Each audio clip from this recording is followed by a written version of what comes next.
घुटना, कंधा या कमर, चाहे जैसा हो दर्द, डॉक्टर ऑर्थो आपको देता है दर्द से पूरी आजादी, एक भरपूर जिंदगी।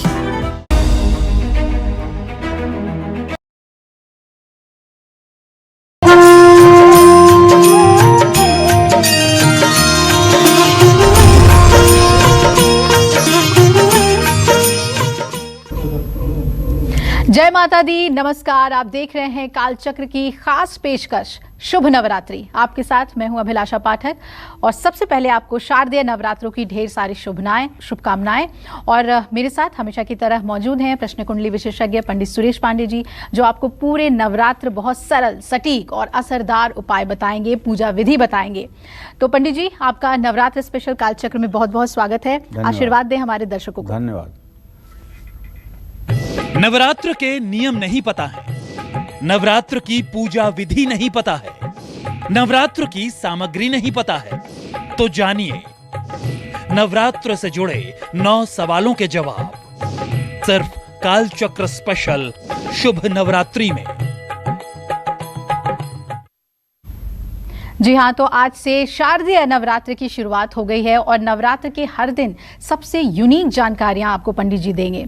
ऐसे में आज पंडित जी आपको नवरात्र से जुड़े 9 सवालों के जवाब देंगे, जिसमें नवरात्र की सामग्री, नवरात्र की पूजा विधि और नवरात्र के नियम के बारे में विस्तार से जानकारियां मिलेगी। इसलिए आप कहीं मत जाइएगा, बने रहिए नवरात्र स्पेशल कालचक्र के साथ।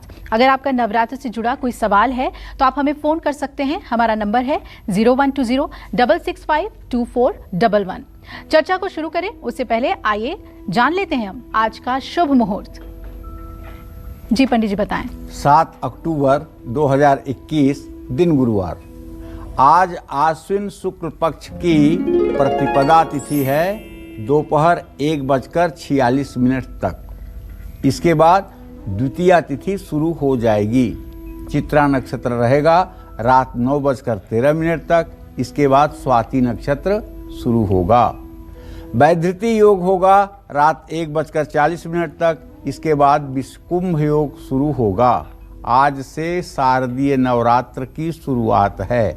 आज शारदीय नवरात्र का पहला दिन है। आज के कुछ अशुभ मुहूर्त भी हैं, जैसे बृहस्पतिवार है तो राहु काल रहेगा दोपहर 1:30 बजे से 3 बजे तक।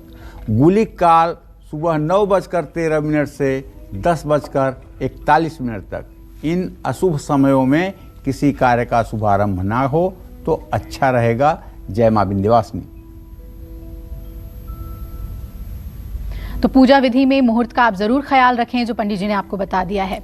चलिए अब हम जानते हैं कि शारदीय नवरात्र पर घट स्थापना के शुभ मुहूर्त क्या हैं, साथ ही इस नवरात्र किस लग्न में मां दुर्गा की उपासना करें। जी पंडित जी बताएं।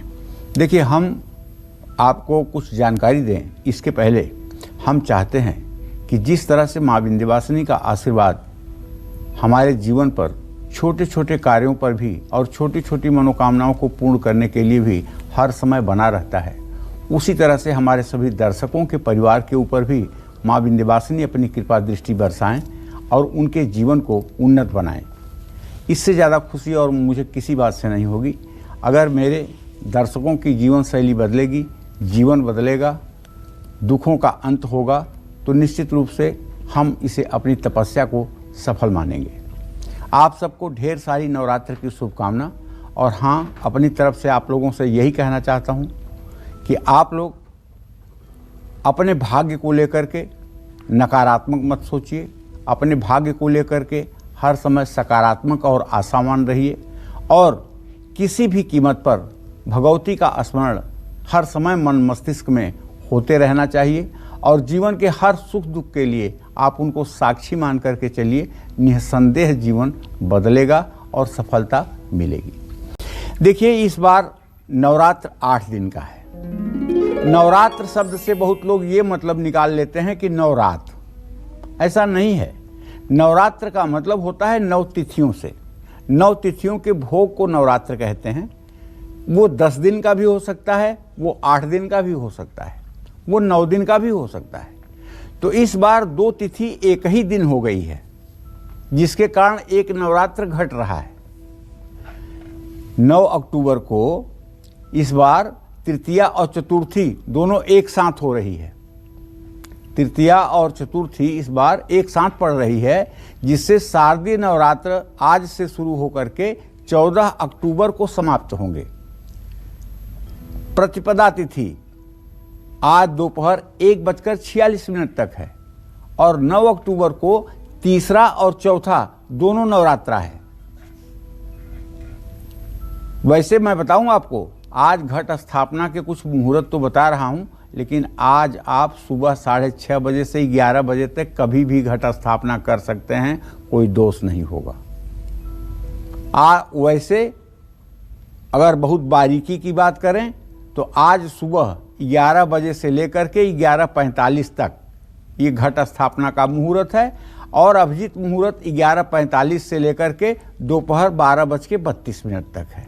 ये घट स्थापना का एक मुहूर्त है, लेकिन अगर आप अपने घरों में स्थापना कर रहे हैं तो 6:30 बजे से लेकर 11:45 तक जब भी आपसे संभव होता है आप घट स्थापना कीजिए। माँ भगवती आपका कल्याण करेंगी, इसमें कोई संशय नहीं है। ये 9 दिन उन्हीं का दिन है और ये 9 दिन किसकी मजाल है कि उनके समय को खराब करे, किसकी मजाल है कि उनके समय को अशुभ करे। एकैवाहम जगत तत्र द्वितीया का मम परा। इस चराचर जगत में एक वही तो हैं, दूसरा क्या है, कुछ नहीं है। और जब उनका दिन है, उनका समय है, तो आप बताओ क्या करेगा राहु काल, क्या करेगा गुलिक काल? उनके समय को गुलिक काल और राहु काल रोक पाएगा? नहीं। जिसके सामने ब्रह्मा विष्णु महेश सर झुकाकर खड़े रहते हैं, जिसकी आज्ञा का पालन करने के लिए तरसते हैं, उस भगवती के समय को कोई योग, कोई करण, कोई काल, कोई भद्रा अशुभ बना पाएगा? असंभव, असंभव। मैं ये अपने जीवन का अनुभव कह रहा हूं, असंभव। सिर्फ आपके अंदर श्रद्धा होनी चाहिए माता के उपासना के लिए, माता को स्मरण करने के लिए, माता को याद करने के लिए, माता को पाने के लिए। आपकी श्रद्धा में बेचैनी होनी चाहिए। तो देखिए, दुर्गा उपासना के लिए शास्त्रों की बात कर रहा हूं, कुछ शुभ लग्न भी होते हैं, जैसे स्थिर लग्न की बात कर रहा हूं। इन लग्नों में माँ दुर्गा की उपासना से शुभ फल प्राप्त होते हैं, जैसे स्थिर लग्न। कल मैंने आपको एक बात बताया था, 12 राशियां हैं, वही 12 राशियां 12 लग्न बन जाती हैं और इनकी 3 संज्ञा है, चर, स्थिर, द्विस्वभाव। पहली राशि चर है, दूसरी स्थिर है, तीसरी द्विस्वभाव है, फिर चौथी चर है, 5वीं स्थिर है, 6वीं द्विस्वभाव है। इसी तरह से आप गणना कर लीजिए। तो मेष, कर्क, तुला, ये सब मतलब जो मैं आपको बता रहा हूं, ये चर लग्न है। और वृषभ, वृश्चिक, सिंह और कुंभ, ये 4 स्थिर लग्न है। तो वृषभ लग्न में माँ दुर्गा की उपासना करने से शक्ति की कृपा प्राप्त होती है, क्योंकि ये शुक्र की लग्न है। कुंडली में शुक्र बलशाली होता है, जीवन में सुख समृद्धि का वास होता है, वैवाहिक जीवन उत्तम होता है, वैवाहिक जीवन में आई कटुता समाप्त होती है। ऐसे में वृषभ लग्न आज रात को 7:59 से 9:54 तक है। आज स्थापना कर लीजिए सुबह, लेकिन आज रात में 7:59 से 9:54 तक अगर आप ओम ऐं ह्रीं क्लीं चामुंडाय बिच्चे नमः इस मंत्र का लगातार 2 घंटे जप कर लें भगवती दुर्गा के सामने घी का दिया जला के, तो मैं गारंटी के साथ ये बात कह रहा हूँ कि आपकी मनोकामना एक ही दिन की पूजा से पूरी हो जाएगी। बशर्ते आप पूर्व दिशा में मुंह करके भगवती के सामने, चित्र के सामने घी का दिया जला के पूर्ण रूपेण श्रद्धा अपनी निवेदित करके और 2 घंटे इस मंत्र का जप करके जप को दुर्गा जी के बाएं हाथ में समर्पित करिए। मन में सोचिए कि ये जप मैं दुर्गा के बाएं हाथ में दे रहा हूँ। गुह्यात गुह्य गोप्त्रित्वम गृहाण अस्मत् कृतम जपम सिद्धिर्भवत मे देवी तौर प्रसादान सुरेश्वरी। हे माँ, ये जप आपके लिए है। अच्छा, दूसरा लग्न है वृश्चिक, जिसमें माँ भगवती की उपासना से कर्ज और बीमारियों से मुक्ति मिलती है। आज वृश्चिक लग्न है 9:26 से 11:45 तक। अगर घर में कोई असाध्य रोगी पड़ा हुआ है और वो ठीक नहीं हो रहा है और सारी चीज़ें खराब हो गई हैं, तो आपको चाहिए कि दुर्गा सप्तशती का एक मंत्र है, ओम रोगा न शेषा न पहंस तुष्टा रुष्टा तुकामान सकलान भीष्टान त्वामाश्रितानाम न विपन नराणाम त्वामाश्रिता है सहताम प्रयांति। इस मंत्र का 3 माला जप कर डालिए। 324 बार इस मंत्र को करिए घी का दिया जला करके, और उसके बाद कपूर से आप दुर्गा जी की आरती कर दीजिए। आप देखिएगा आपका रोगी कल से ही राहत महसूस करेगा। तीसरी स्थिर लग्न है सिंह लग्न। सिंह लग्न में माँ दुर्गा की उपासना करने से राजनीति करने वाले, सरकारी नौकरी करने वाले लोगों को बहुत फायदा होता है। यदि आपके मन के विपरीत आपका स्थानांतरण हो रहा है, या आपका इमीडिएट अधिकारी जो आपका बॉस है उसकी कृपा दृष्टि आपके ऊपर नहीं है और आप अवॉइड किए जा रहे हैं, आपके प्रतिभा की कीमत नहीं मिल पा रही है, आपके पिताजी बीमार रहते हैं, उन्हें हृदय रोग की समस्या आ गई है, या आपके पैतृक संपत्ति का विवाद है, तो भी आपको सिंह लग्न में भगवती की आराधना करनी चाहिए। और सिंह लग्न में आप क्या करेंगे? सिंह लग्न आज मध्य रात्रि में 2:29 पर है, तो ऐसे में इस समय आप दुर्गा सप्तशती में जो वर्णन है रात्रि सूक्त का, उस रात्रि सूक्त को आप 5 बार पढ़िएगा और महाकाली की आराधना करिएगा। निश्चित रूप से सारी समस्याओं का समाधान आपको मिल जाएगा। अब चौथी स्थिर लग्न है कुंभ लग्न। कुंभ लग्न में माँ दुर्गा की उपासना करने से प्रतियोगिता, सरकारी नौकरी में सफलता मिलती है। देखिए आज तारीख हो गई 7, 10 अक्टूबर को आईएएस के प्रीलिम्स का एग्ज़ाम है। जो लड़के प्रीलिम्स के एग्ज़ाम में जा रहे हैं उन्हें बस इतना ही कहना चाहूँगा कि सफलता 100 कदम आपके साथ रहे। आपको कुंभ लग्न में देवी की उपासना जरूर करनी चाहिए। और अगर अनहोनी से बचना है, असाध्य रोगों से खुद की रक्षा करना है, तब भी कुंभ लग्न देवी की उपासना के लिए वरदान है। आज दोपहर में 3:31 से 4:59 तक कुंभ लग्न है। इस लग्न में आप दिव्य अथर्व शीर्ष, दुर्गा सप्तशती में एक चैप्टर है दिव्य अथर्व शीर्ष, इस दिव्य अथर्व शीर्ष का इस 2 घंटे में आप कम से कम 10 पाठ अवश्य करें। और मैं विश्वास के साथ कहता हूँ 10 पाठ करके और आप जिस उद्देश्य से जो भी कार्य करने के लिए ये पाठ करेंगे उसमें आपको सफलता मिलेगी। जय मां विंध्यवासिनी। और आइए अब बात करते हैं राशि अनुसार इस शारदीय नवरात्र मेष राशि वालों को पूरे नवरात्र में कौन से उपाय करने चाहिए और मां की कैसी आराधना करनी चाहिए, पंडित जी ये बताएं। देखिए शारदीय नवरात्र मेष राशि के जातक मंगला देवी की आराधना करें। ओम महागौरियै नमः या ओम मंगला देव्यै नमः, इस मंत्र का यथासंभव जप करें। नवरात्र में पीला रंग आपके लिए शुभकारी होगा। और नवरात्र के गुरुवार को जैसे आज अन्न का दान आपको करना चाहिए। आज नवरात्र का पहला दिन है। भगवती की पूजा आराधना के साथ किसी विपन्न निर्धन व्यक्ति को अगर आप भोजन सामग्री और अन्न दान करते हैं तो इससे भी माता की कृपा आपके ऊपर बरसेगी। जय मां विंध्यवासिनी। मेष राशि के बाद अब बात कर लेते हैं वृषभ राशि वालों की। इस शारदीय नवरात्र वृषभ राशि वालों को पूरे नवरात्र कौन से उपाय जरूर करने चाहिए और मां की पूजा आराधना में किन बातों का ख्याल रखना चाहिए, पंडित जी बताएं। देखिए पूरे नवरात्र में 9 देवियों की उपासना होती है। दुर्गा सप्तशती के कवच में वर्णन आता है।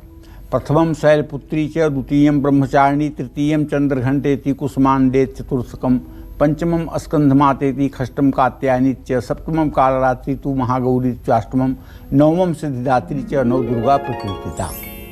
ऐसे में वृषभ राशि के जातकों को कहना चाहूँगा कि आप माँ कात्यायनी दुर्गा की उपासना करें और ओम ह्रीम क्लीम कात्यायनी देव्यै नमः इस मंत्र का यथासंभव जप करें, या ओम ह्रीम दुन दुर्गायै नमः इस मंत्र का जप करें।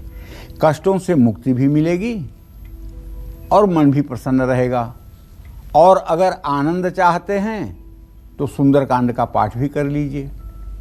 आप सोचेंगे कि दुर्गा की आराधना में और हनुमान जी का पाठ, तो आप एक बात जान लीजिए, जहाँ भी भगवती दुर्गा रहती हैं वहाँ भैरव और हनुमान जरूर रहते हैं। भगवती की उपस्थिति बिना हनुमान और भैरव के नहीं होती है, इसलिए आपको दिखाई भले नहीं देते हैं, लेकिन परोक्ष रूप से भैरव और हनुमान ये साथ साथ होते हैं, इसमें कोई संदेह नहीं है। इसलिए जो शक्ति के साधक भगवती की आराधना करते हैं उन्हें पूजन के प्रारंभ में भैरव का ध्यान करना चाहिए, हनुमान का ध्यान करना चाहिए, और पूजन के अंत में भी भैरव और हनुमान का ध्यान करके धन्यवाद करना चाहिए। तभी पूजा का पूरा परिणाम प्राप्त होगा। जय मां विंध्यवासिनी। और कई ऐसे सवाल हैं जो हम सभी के मन में आते हैं नवरात्र के दौरान, और उन सवालों का जवाब आज पंडित जी हमें दे रहे हैं। तो एक सवाल व्रतों से जुड़ा हुआ भी है कि नवरात्र क्या है और इसमें व्रत रखने का विधान क्यों है। पंडित जी इसके बारे में हमारे दर्शक को बताएं। देखिए, नवरात्र के बारे में तो इतना कहना चाहूँगा कि नवरात्र ये स्वास्थ्य की दृष्टि से, पहले जानिए कि नवरात्र क्या है। स्वास्थ्य की दृष्टि से मैं आपको बताना चाहूँगा, धरती के द्वारा सूर्य की परिक्रमा के दौरान एक साल में 4 संधियां होती हैं। संधि का मतलब जोड़। उसमें मार्च और सितंबर के आसपास पड़ने वाले गोल संधियों में साल के 2 मुख्य नवरात्र पड़ते हैं। इस समय को आयुर्वेद में यमराज का जबड़ा बताया गया है। दूसरे शब्दों में कहूँ तो अग्नि पुराण में इस समय को यमद्रष्टा कहा गया है। यमराज की निगाह धरती के नज़दीक हो जाती है। जैसे आप इंटरनेट पे सैटेलाइट को कुछ दूरी तक करके और देख लेते हैं कि 200 मीटर की दूरी पे सैटेलाइट बता रहा है ये है, उसी तरह से यमराज की दृष्टि भी धरती के बहुत नज़दीक आ जाती है इस समय, और बीमारी और मृत्यु बढ़ जाती है। इसीलिए हमारे सनातन धर्म के मनीषियों ने रोगाणुओं की वृद्धि न हो, बीमारियां बहुत ज़्यादा मानवता को दूषित न करें, ऋतु संधियों के कारण रोग होने की संभावना न बढ़े, इन महीनों में जो सबसे ज़्यादा होता है, ऐसे में स्वस्थ रहने के लिए ये 9 दरवाज़ों वाला शरीर जो है, इसको शुद्ध रखने की प्रक्रिया का नाम नवरात्र है। गीता में भी भगवान कृष्ण ने कहा है कि 9 द्वारे पुरम गेहि। 9 द्वार का ये घर जो है, 9 द्वार का ये जो नगर है, इसमें जीव जो है वो किराएदार की तरह है। जब इन 9 दरवाज़ों में से 1-2 दरवाजे भी खराब होते हैं तो जीव जो किराएदार है वो यहाँ से निकल लेता है। जो हम अपना नाम बताते हैं वो इस शरीर का नाम नहीं है, इन 9 दरवाज़ों वाले घर का नाम नहीं है। शरीर के 9 द्वारों में निवास करने वाली जीवनी शक्ति का नाम ही तो देवी दुर्गा है। आँख की पलक आपकी गिरती है और उठती है, उसके गिरने और उठने में भी जो ताकत लगती है उसी का नाम तो शक्ति है। शक्ति के बिना शिव भी मुर्दा हो जाते हैं। शिव लिखिए, शिव, तो शिव में छोटी ई की मात्रा आपने लगाई है तब हुआ है शिव। यही ई जो है शक्ति है। निकाल लीजिए शिव में से ई, क्या बचेगा? 100। अर्थात भोलेनाथ के साथ से अगर शक्ति हटा दी जाए तो वो 100 हो सकते हैं, तो फिर साधारण इंसान की क्या बात है। ये देवी दुर्गा ही हैं शक्ति स्वरूपा। इस व्रत को संयम नियम से रखने पर पूरे साल शरीर को क्रियाशील रखा जा सकता है। नवरात्र में 9 दिन सात्विक आहार और व्रत से शरीर की शुद्धि होती है, शुद्ध बुद्धि रहती है, उत्तम विचार रहते हैं, उत्तम कर्म होता है, सच्चरित्रता रहती है, मन शुद्ध होता है। ऐसे में शरीर में शक्ति का अस्थायी निवास होता है, और शक्ति ही तो दुर्गा है। जो भी व्यक्ति भगवती दुर्गा की आराधना, शक्ति की आराधना उपवास व्रत करके संयम नियम से करता है, निसंदेह ऐसे व्यक्ति के लिए कोई ऐसा लक्ष्य नहीं होता है जो असंभव हो।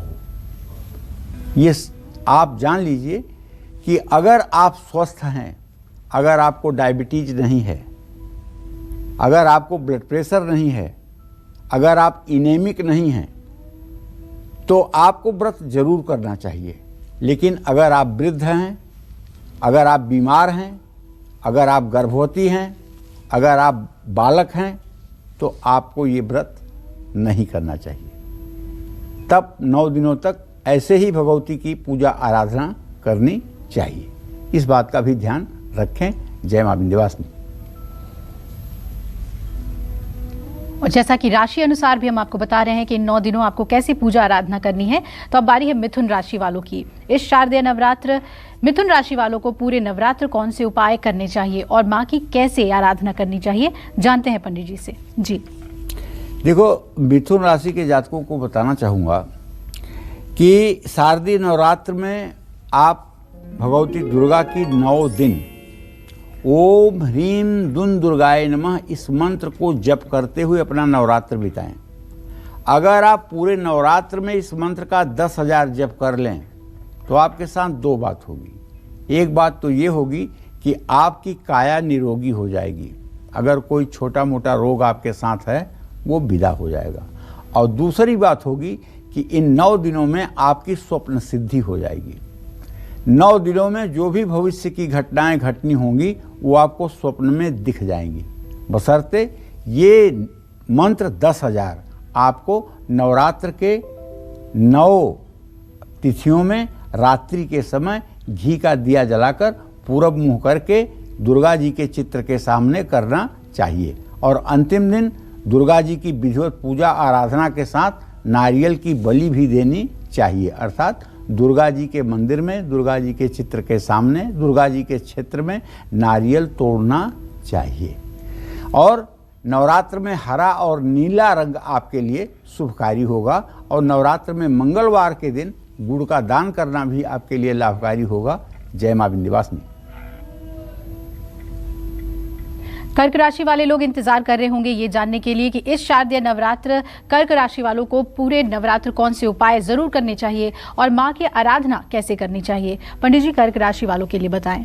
देखिए, यदि आपकी भी कर्क राशि है तो वैसे तो नवरात्र में आपको भगवती दुर्गा की ही आराधना करनी चाहिए, लेकिन जयंती मंगला काली भद्रकाली कपालिनी दुर्गा क्षमा शिवा धात्री स्वाहा स्वधा नमोस्तुते, आप माँ शिवा धात्री की भी आराधना करिएगा।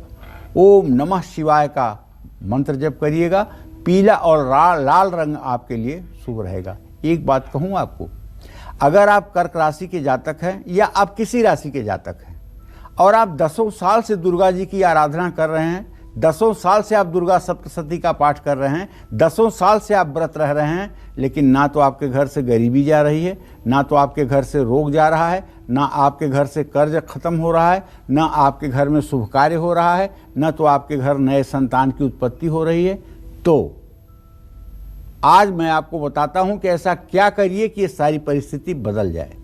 इसके लिए आज आपको शिव मंदिर की तरफ रुख करना होगा। एक सुंदर सा आसन लेकर के, जल दूध बेलपत्र लेकर के आज भगवती दुर्गा की जगह जाकर के आप शिवलिंग की पूजा करिए। और शिवलिंग की पूजा करके कहीं उस शिवालय में जगह जहां मिल जाए वहीं बैठ करके और भगवान शिव का ध्यान करके और दुर्गा जी का मंत्र ओम ऐं ह्रीं क्लीं चामुंडाय विच्चे नमः, इस मंत्र का जप शुरू कर दीजिए। और ये मंत्र कम से कम 24 मिनट तक जरूर करिए। और ये नियम 9 दिन के लिए बना लीजिए। शिवालय कोट्यस, शिवालय में किया गया पुण्य कार्य 1 करोड़ गुना ज़्यादा फलदायी होता है। तो अगर आप 24 मिनट में 1000 मंत्र का जप करके आएंगे निवारण मंत्र का, तो आपको कितने का फल देगा? 1 करोड़ निवारण मंत्र का।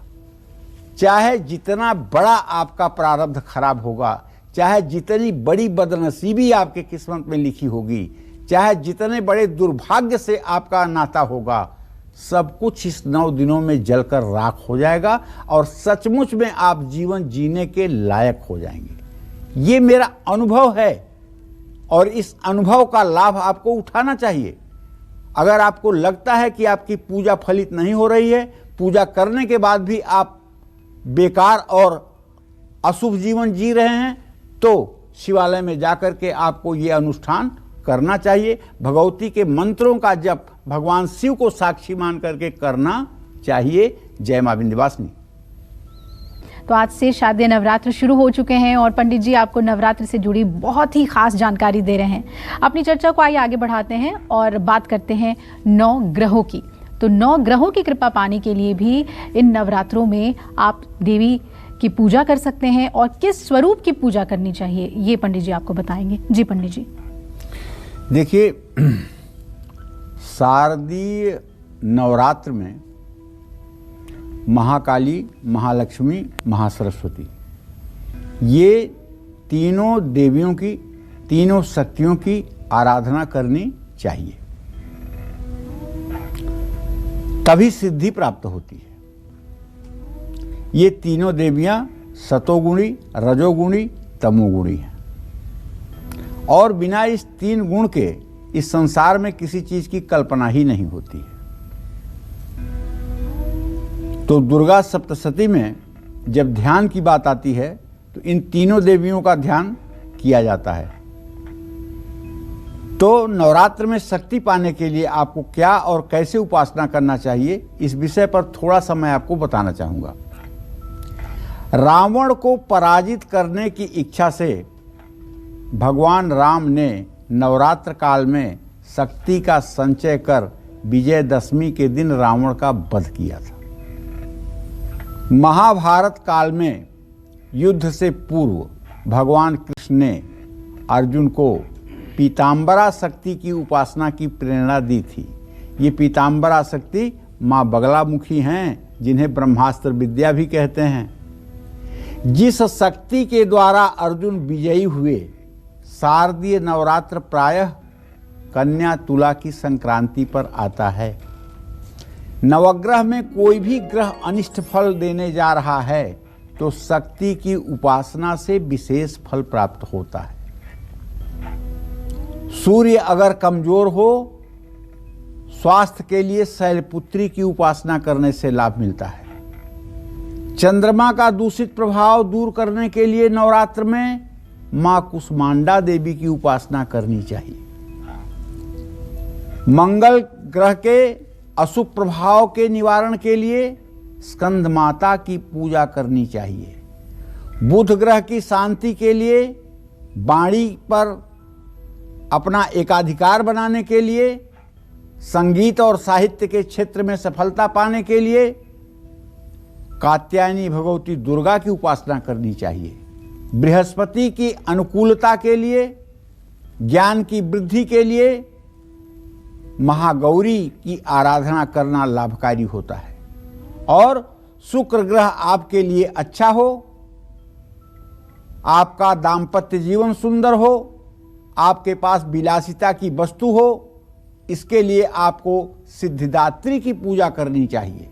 और शनिदेव के दुष्प्रभाव को दूर करने के लिए, हर प्रकार के शुभ की प्राप्ति के लिए आपको भगवती कालरात्रि की उपासना करनी चाहिए। राहु की महादशा में नीच राशि का राहु होने पर ब्रह्मचारिणी की उपासना से शक्ति मिलती है। और केतु के विपरीत प्रभाव को दूर करने के लिए मां चंद्रघंटा की साधना अनुकूलता प्रदान करती है।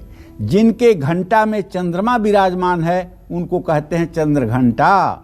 नवरात्र में उनका दिन क्या होता है? तीसरा दिन उनका होता है। तो केतु क्या देता है? ब्रेन संबंधी बीमारी देता है, नस से संबंधित बीमारी देता है। अगर किसी को ब्रेन इंजरी हुई है या न्यूरो की किसी को प्रॉब्लम है तो उसकी कुंडली में केतु खराब होगा।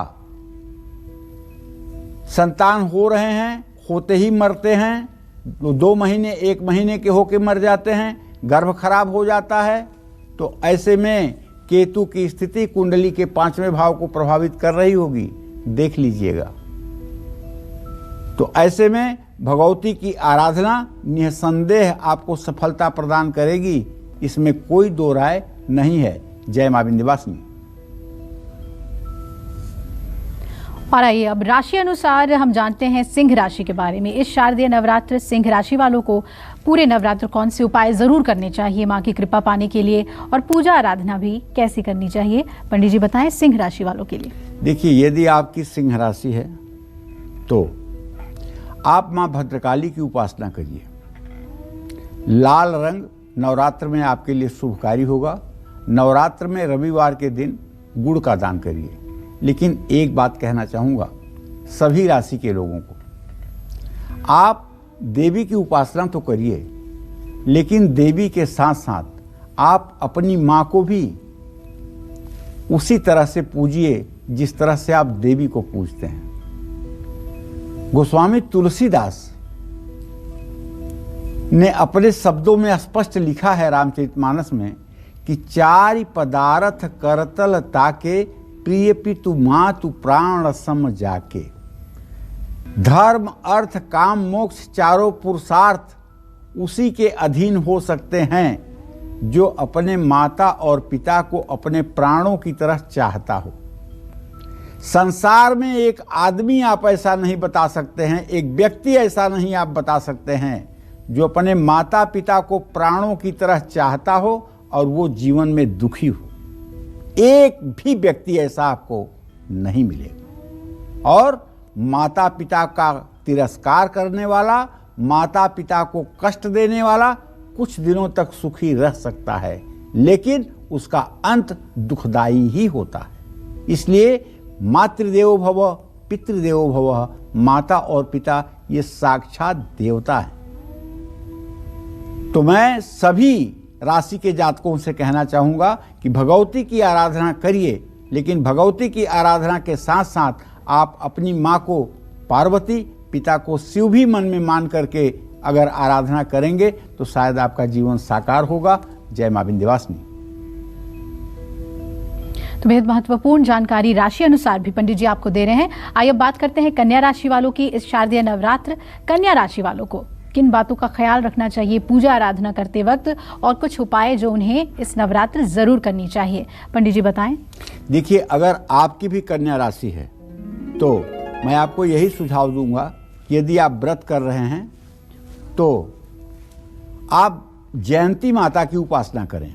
काली का ही एक रूप है जयंती मंगला काली। जयंती एक रूप है महाकाली का, उस रूप की उपासना करें। ओम जगदम्बिकाय नमः इस मंत्र का यथासंभव जप करें। हरा रंग आपके लिए शुभकारी होगा। और कन्या राशि के जातक अगर चर्म रोग से परेशान हैं, सिरोसिस हो गया है, या फिर ऐसा कोई चर्म रोग हो गया है जो आपके जीवन के लिए अभिशाप बन गया है, तो आप पूरे नवरात्र दुर्वा घास, दूब घास समझते हैं ना, दुर्वा उसको कहते हैं, उसे तोड़ करके अपने घर ले आइए। कांसे के कटोरे में रख करके उस पर गाय का घी डालिए और आम की लकड़ियां प्रज्वलित करके और वो घी और दुर्वा ओम ह्रीं दुन दुर्गाय स्वाहा कहते हुए हवन करिए। 108 आहुति 9 दिनों तक हवन करिए। चर्म रोग आपसे गायब हो जाएगा, दुर्भाग्य आपका पीछा छोड़ देगा, आप भी समाज में सर उठा करके बात करने लायक हो जाएंगे। जय मां विंध्यवासिनी। तो पहले नवरात्र से लेकर नवे नवरात्र तक माँ को किन चीज़ों का भोग लगाना चाहिए और दान में हमें क्या देना चाहिए, ये भी हम जानते हैं पंडित जी से। माँ की असीम कृपा पाने के लिए भोग कैसे लगाएं, किन चीज़ों का लगाएं और दान में क्या करें। देखो, एक बात कहूँ अभिलाषा, ये तो शास्त्रों में जो लिखा है मैं बता रहा हूँ जी, जो लोकाचार में प्रचलित है वो बता रहा हूँ, लेकिन एक बात मेरे मन में है जो मैं कहना चाहता हूँ। जी जी, वो ये कहना चाहता हूँ, भगवती दुर्गा जगत जननी जगदम्बा ब्रह्मा विष्णु की अधिष्ठात्री देवी हैं। ये क्रियाग्राही नहीं हैं, ये भावग्राही हैं। इन्हें हमारे वस्तु से, हमारे सामान से, हमारे द्वारा अर्पित किया गया वस्तु क्या है, सामान क्या है, इस चीज पर इनका ध्यान नहीं जाता है। इनका ध्यान जाता है कि जो आप समर्पण कर रहे हैं उसमें आपकी श्रद्धा कैसी है। और जब आप इन्हें याद कर रहे हैं तो आप कितना बेचैन हैं इन्हें इनके दर्शन के लिए और इनकी कृपा को प्राप्त करने के लिए। वैसे शास्त्रों में ये कहा गया है कि माँ के चरणों में गाय का शुद्ध घी अर्पित करना चाहिए, इससे रोग से मुक्ति मिलती है, शरीर निरोग रहता है। और दूसरे नवरात्र को माँ को शक्कर का भोग लगाने से घर में सभी सदस्यों को आनंद मिलता है, आयु में वृद्धि होती है। तीसरे नवरात्र में दूध और दूध से बनी हुई मिठाई का भोग लगाकर वेद पाठी ब्राह्मण को दान करने से दुखों से मुक्ति मिल जाती है। चौथे नवरात्रा में मालपुए का भोग लगा करके मंदिर में ब्राह्मण को दान करने से बुद्धि का विकास होता है और निर्णय लेने की शक्ति बढ़ती है।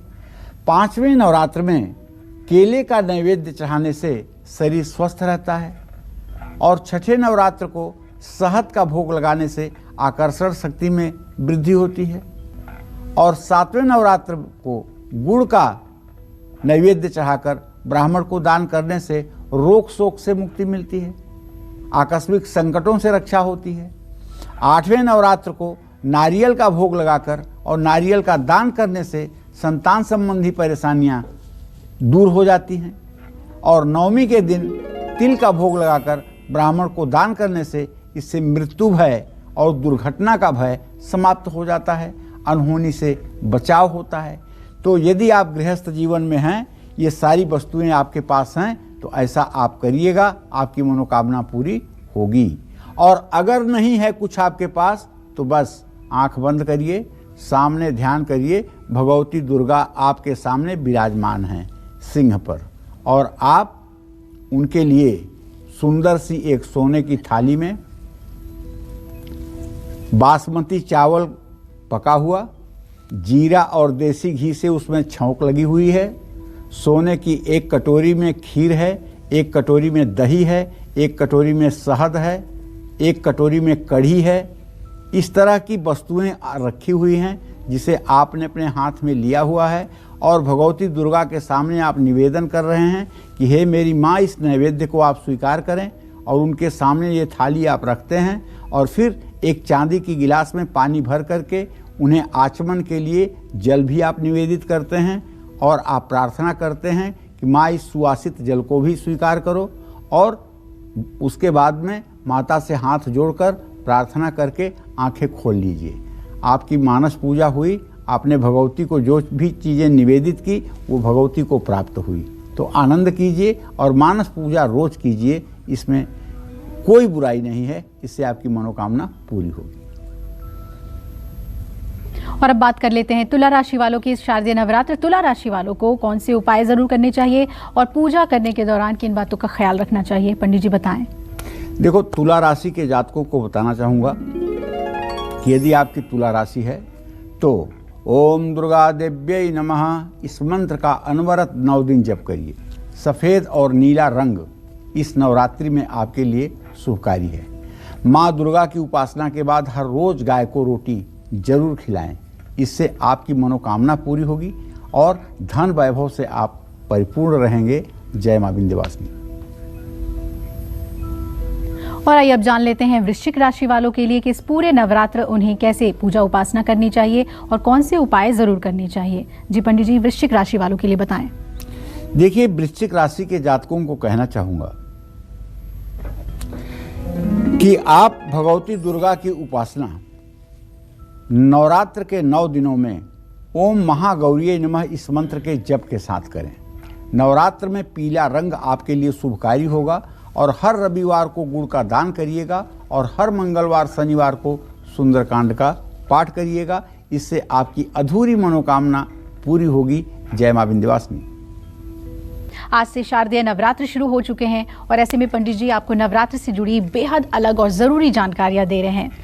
आइए पंडित जी से जानते हैं कि कन्या पूजन के बाद नवरात्र की पूजा सामग्री का कैसे ध्यान रखना चाहिए। पंडित जी बताएं, कन्या पूजन से जुड़ी हुई सभी ज़रूरी चीज़ें। देखिए, विद्या समस्ता स्तवदेवी वेदा स्त्रियां समस्ता सकला जगत्सु। संसार की सारी स्त्रियों में दुर्गा विराजमान है।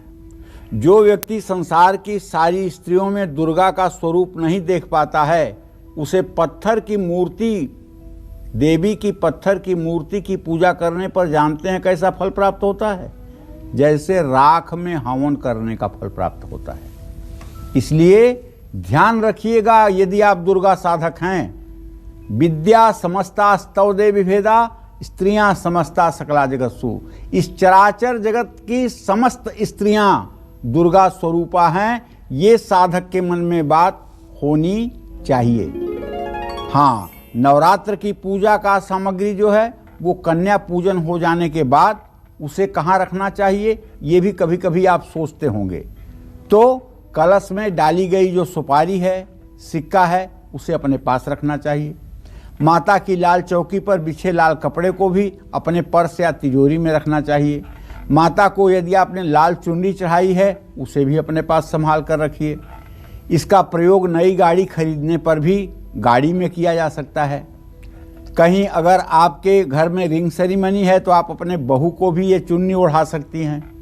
पूजा के अक्षत को नवरात्र के बाद अनाज में मिला कर रख सकते हैं। चिड़िया को खिला सकते हैं और कलश पर रखे नारियल को फोड़ करके उसका प्रसाद खा सकते हैं। कलश के चारों ओर बंधे हुए कलावे को अपनी तिजोरी और दुकान में बांध सकते हैं।